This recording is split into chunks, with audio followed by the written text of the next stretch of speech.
Advanced Steel Tutorial 1. In this tutorial, we will learn how to give a dimension to a simple member.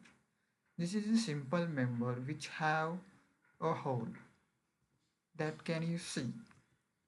First, we have to go in the label and dimension. You can see in the top, here is the label and dimension. In this, we have to choose parametric dimensions. In this parametric dimension, there are many options. But for this, we have to choose a linear dimensions.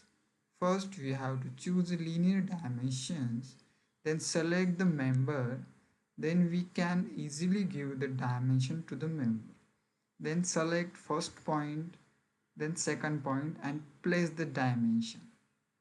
Then for the continue dimension, don't press escape or enter, continue, give another point here. Then we have to leave this dimension, then double space bar.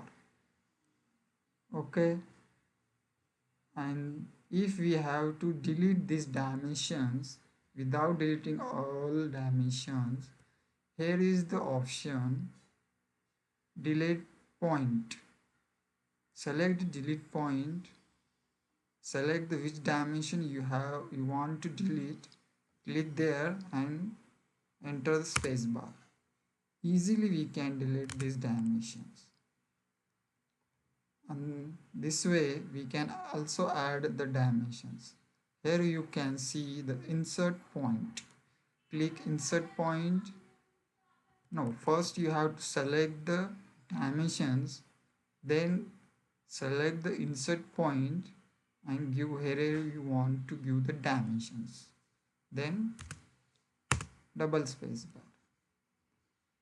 Here is the linear dimensions. We can give in this way linear dimensions.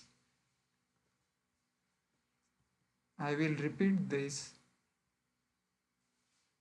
Select linear dimensions, then select the member and click the where 2 points you have to give dimension, then place. Then we have to leave, then double space bar. In this way you can give the dimensions. Linear, select the member, 1 point, 2 point and continue, then double space bar, then we leave the dimensions. In this way you can easily define your member. For any concerns you can comment me.